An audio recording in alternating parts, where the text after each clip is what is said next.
Hai, Assalamualaikum semua. Kembali lagi kita dekat Bycam Studio. Okey geng, memandangkan transfer window Liga Super pun tak lama lagi nak buka. Jadi, apa kata kalau kita layan dululah segala rumours yang tengah hangat diperkatakan ketika ini. Malah, ada beberapa pasukan yang sudah pun selesai sign pemain-pemain baru. Nampak gaya makin lama makin menarik lah Liga Super kita. Berlumba-lumba lah pasukan ni sign pemain baru untuk kuatkan lagi pasukan mereka. Jadi, tanpa membuang masa, jomlah kita ke pasukan pertama, iaitu Selangor. Agak mengejutkan apabila tak ada angin, tak ada ribut, Selangor membuat keputusan untuk sign seorang lagi pemain import di bahagian serangan, iaitu Richmond Boakye. Pemain import berasal dari Ghana yang bermain di posisi penyerang. Jadi kehadiran Boakye ni menjadikan Selangor mempunyai 3 penyerang import selain Rauf Salifu dan juga Aaron Del Valle. Menarik untuk kita lihat apa perancangan utama Selangor apabila mereka membawa masuk Boakye ni.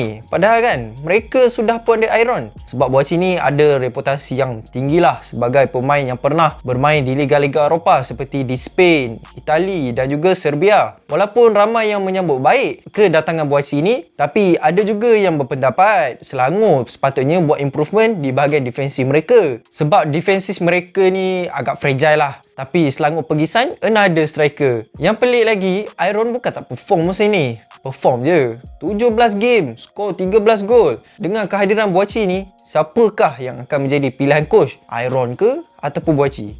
Tepuk dada tanya selera.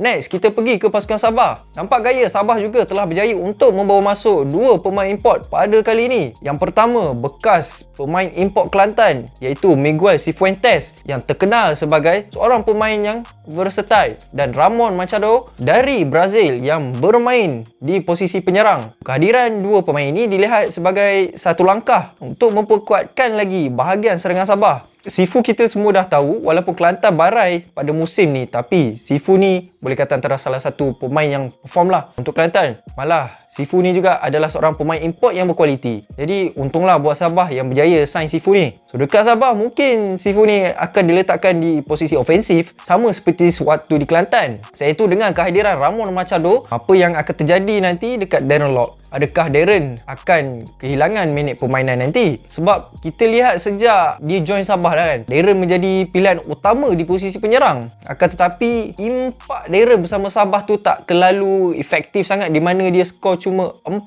gol sahaja dalam 13 perlawanan. Jadi kehadiran Machado ni adalah untuk pertajamkan lagi bisa serangan Sabah. Tapi risau gak nasib Darren nanti kan. Kalau Machado ni perform, sah-sahlah Darren akan duduk bench nanti. Dah lah Piala Asia pun dah tak lama, berapa bulan je lagi. Dah lah kita ni pun sebenarnya ketandusan penyerang. So harap Datuk Ong Kim Swee dapat terus lagi bagi peluang kepada Darren Lock main. Next, kita ke pasukan Kedah. Rumus yang mengaitkan Ifidayo ke Kedah akhirnya menjadi kenyataan lah apabila Ifidayo secara rasminya diumumkan sebagai pemain baru Kedah. So selepas Kedah membuat keputusan untuk melepaskan William Lira, timbul macam rumus mengenai siapa yang akan menjadi pengganti Lira ni. Macam-macam nama lah yang timbul, tapi paling kuat si Ifidayo ni lah. Last official jugalah akhirnya. So bab Ifidayo ni aku rasa tak perlu nak sembang panjang sangat kot, sebab korang semua pun dah kenal sangat dengan pemain ni. Selain Ifidayo, Kedah juga membawa masuk seorang lagi pemain import yang juga berasal dari Bahrain, iaitu Moses Atede yang bermain di posisi defensive midfielder. Apakah kehadiran Atede ni adalah perancangan coach Nafuzi yang mahu menggunakan 3 pemain import di bahagian tengah, sama seperti sewaktu beliau di TFC pada musim lepas. Itu semua terpulanglah pada coach. Ditambah pula Kedah dah ada Amibek yang juga bermain di posisi DM. Jadi tambah lagi Atede, Kedah mempunyai 2 pemain berkualiti di posisi defensive midfielder. Malah dengar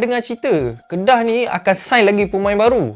So kita tunggulah pengumuman rasmi dari pihak Kedah nanti. Next, kita ke pasukan TFC. Selepas TFC gagal layak ke final Piala FA dan prestasi yang kurang memuaskanlah di Liga Super, timbul banyak rumours yang berkait dengan TFC ni. Macam-macam nama yang timbul, tapi sahih atau tak, itu kita belum pasti lagi. Dengar cerita TFC bakal melepaskan 2 pemain import mereka, iaitu Sardo Kumatov dan juga Domagoj Pusic. Sardo ni awal masuk okey, tapi entah manalah silap, tiba-tiba performance drop, lepas tu kuat injured. Pusic ni pula muka je ala-ala Benzema, tapi main ke laut. tak terkejut lah kalau TFC ni nak lepaskan dua pemain ni. Andai katalah kalau sah TFC lepaskan dua pemain ni dan Azim berjaya untuk dinaturalisasikan, ini bermakna TFC mempunyai 3 kekosongan untuk kota pemain import. Buat masa ni antara nama-nama yang hangat dikaitkan dengan TFC adalah dua pemain import Tajikistan, iaitu Akhtam Nazarov yang bermain di posisi pertahanan dan Ehson Panshanbe yang bermain di posisi tengah. So, Akhtam tu macam tak strong mana dia punya rumours, tapi Ehson tu possibility lah dia untuk join TFC tu ada. Kuat agak lah bunyi-bunyi tu. Malah pemain dari Uzbekistan iaitu Nurilo Tukhtasinov dikabarkan berada dalam radar TFC. Seorang pemain yang mampu beraksi di posisi sayap dan juga attacking midfielder. Tak cukup dengan tu, dengar-dengar cerita juga ada tawarkan TFC ni seorang pemain yang pernah beraksi bersama kelab-kelab di Eropah seperti Sevilla dan juga Schalke, iaitu Yevhen Konoplyanka. Kalau korang nak tahu, Yevhen ni merupakan pemain kebangsaan Ukraine di mana beliau berjaya mengutip 87 caps dan skor 21 gol. Dan kontrak dia ni bersama Cracovia pun baru je tamat. Dah jadi free agent lah kiranya. Main pula dekat posisi wing, boleh jugalah main dekat attacking midfielder. Kalau kena bajet TFC ni, bagi aku sign je lah. Boleh kata nama besar agak lah Yevhen ni.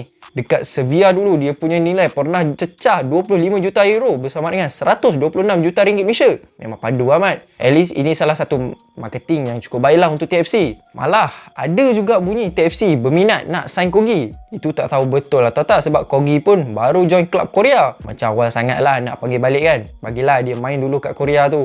Yang terakhir, aku nak bersembang mengenai pasukan Perak. So Perak nampak gaya serius lah dia nak perbaiki kelemahan dia dekat bahagian defensif dia. So kali ni mereka pun dah sah membawa masuk Jesper Nyom yang beraksi di posisi pertahanan tengah. So Jesper ni merupakan pemain kebangsaan Filipina berdarah Sweden yang mana sebelum ni beraksi dekat Liga Thailand bersama Muangthong United. Semoga kehadiran Jesper ni dapat membantu Perak lah untuk lebih kukuh di bahagian pertahanan mereka. Jadi geng, buat masa ni, ini sajalah benda yang aku boleh share kat korang.